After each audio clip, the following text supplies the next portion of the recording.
Started with Alabama, Florida State. That's the game everyone talking about, leading in 1 versus 3, highest ranked matchup in an opening weekend, second quarter. How would Jalen Hurts look in his development as a quarterback in his second year? Early on, it looked good. Calvin Ridley, 53-yard touchdown. Alabama takes a 10-7 lead. 10 seconds left in the quarter. This is where the game changed. Ricky Aguayo setting up for the 37-yard field goal.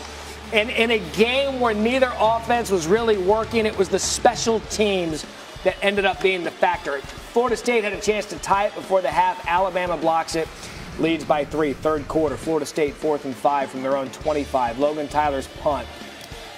This wasn't blocked by just a special teams player. This is the starting tailback, Damian Harris. He who's rushed for 1,000 yards is in blocking punts for Alabama, and it ended up being a big momentum shift for Alabama against Florida State. Ensuing possession, kickoff after the field goal, Keith Gavin. And again, when the offense wasn't great, the defense was really good. Coach Mack Brown said on the first hour of SportsCenter, when 2 or 3 phases are working like this, it's going to work for you. Gavin loses the ball. Alabama recovers at the f.s.u. 11.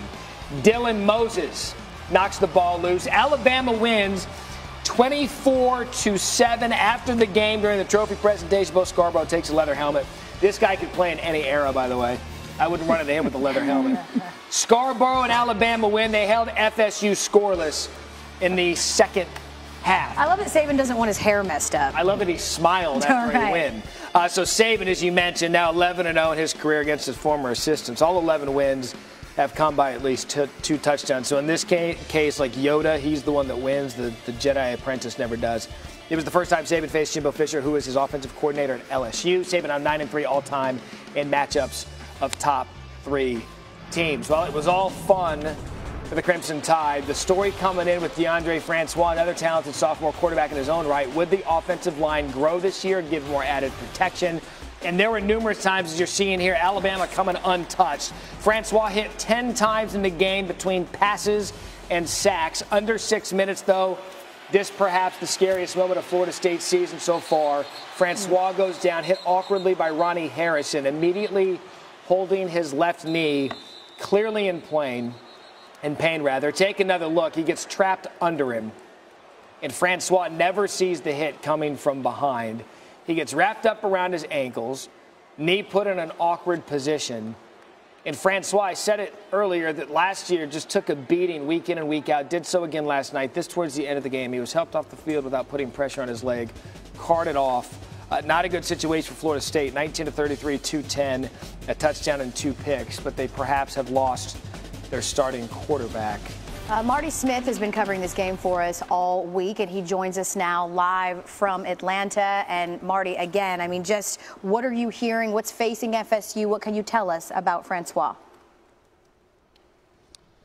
El, good morning. I did just correspond with the Florida State staff. There's no update yet, so that's that. But I can tell you what I witnessed last night when Francois was injured. He put 0 weight on that left leg exiting the field. They took him into a tent on the sideline. He was in there for a time. He exits that tent, gets on the cart, obviously distraught. They drive that cart into the hallway here at Mercedes-Benz Stadium. They take him into an x-ray room. He was in there for a time. And when he came out, he was on crutches with a large black brace on his left knee. He jumped on the cart. His face grimaced in pain. So he's obviously has tremendous pain and discomfort. Here is what his head coach, Jimbo Fisher, had to say after the game. I don't know what till we diagnose it and see. I don't mean that. I don't know. And I've learned to wait till they see. Unfortunately, he's hurt, though. I'm definitely concerned. I mean, because that's your starting quarterback and the kind of player he is and what he has. But we'll get the guys behind him, and we'll rep those guys and play, and we'll go on. Again, we'll have great people around him and do the things we got to do. When they took Francois into the sideline tent after the injury, Fisher followed him into that tent. He told the media later that he hugged Francois, told him how sorry he was that his quarterback was hurt, and that he loved him. El? Thanks, Marty Smith, joining us live from Atlanta with the latest on DeAndre Francois. Really just a terrible way to start the season. You don't want to see that in a marquee game we were looking forward to. Paul Finebaum, Booger McFarland, Heather Dinich with us talking football all morning. And Booger, this was this was classic Alabama. Yeah. They kind of just sit there, slug with you, then they pound you into submission. Yeah. I wonder, from your vantage point, what was the turning point for the Crimson Tide? Well, some would say the opening kickoff, but I disagree with that because Alabama and Florida State were two evenly matched teams, and it was 10-7 at halftime. To me, the turning point was the start of the second half. When you look at Florida State, they came out just really not in sync. The kickoff, okay, 2 interceptions by DeAndre Francois. When you look at how they played at the beginning of that second half, Paul, to me, the entire game turned. And you look at here, blocked punt. The starting tailback on a blocked punt. That shows you just how much Nick Saban cares about special teams. When anytime the starting tailback will be on there. Then you look at the kickoff. Now, Gaskins has to catch this ball. And if you don't catch it, just get down. Do not try to make an extra play right there. That's a turnover. And when you're the quarterback, when you're DeAndre Francois, you have to take care of the football. I get it. Jimbo Fisher is putting a lot on this young man, but you cannot turn the football over. So the multitude of sins at the beginning of the second half, turnovers, to me, that was the key to the game. Yeah, I mean, there's no getting around that lack of composure that we saw from Florida State. And we've been told for the last 5 months how this was going to be the game of the century. And you look across the field and Florida State looks just like Alabama. I didn't see that in the second half. And that's how Nick Saban beats you. He wears you down, and then he punches you in the nose, and you cannot get up. And Florida State couldn't get up. And I think, as we'll talk in a second, their championship hopes of winning the national championship are in dire straits right now. Are they, Heather? I mean, you're our playoff insider. How's the committee going to view this game? Well, as Paul mentioned, you've got to look like a top 4 team with or without your starting quarterback, and they didn't. The selection committee, the 13 members of the selection committee, will view Florida State moving forward, whoever their top quarterback is, their starting quarterback. But the bottom line is they've got to play better. They've got to win out, and the chances are slim. And look, if DeAndre Francois is not in that starting lineup, then attention in the ACC shifts to Clemson immediately against Auburn. But when you look at Florida State's schedule, there are ample opportunities against teams to impress the selection committee. Problem with that is Florida lost to Michigan, NC State lost to South Carolina, and let's be honest, guys, if Clemson doesn't lose to Auburn, all of this talk about the ACC being the best conference, which it was last year, that switches after 2 weeks back to the SEC. Speaking of switching, I know as college football fans, selfishly, we want to see these games out of the gate when you've got 1 versus 3, 2 versus whatever the case might be. But Booger, I've now switched in my thinking that I don't think Florida State or Alabama have any business now playing each other in week 1, because not only it could have cost Florida State the playoff implications, they may have lost their starting quarterback for the rest of the year. For what? Well, Matt, you can lose your quarterback against anyone. To me, that was really not about Alabama. That could have taken place against the School of the Blind. I like the games, and here's why. As Nick Saban says, in the opening week, you get an opportunity to find out who you are. You get an opportunity to get your kids' attention all off season long. We're playing a big, bad Power 5 school to open the season. So I love it. And if you lose, let's say Alabama would have lost this game. To me, an Alabama team that loses this game very close, goes on, still has an opportunity to lose another game, being a 2-loss SEC champion. You mean to tell me Alabama's not getting in the playoff? So I like the big game early in the season because it shows the committee that you want to play anybody, anywhere, anytime. And I think that's the mantra that ultimately college football wants to prefer. And I'm not saying like schedule, FCS programs. I'm merely saying, Paul, if you want to schedule a Power 5 program, go pick a middle-of-the-road Power 5 program if you're an ACC or an SEC school, because a lot can be lost in one game to start the season. Yeah, Matt, there's a money factor here, too. Really? I know that may come as a surprise to people around this building. But, I mean, that's why this is a showcase for college football. And it's important to remember that next week the narrative changes.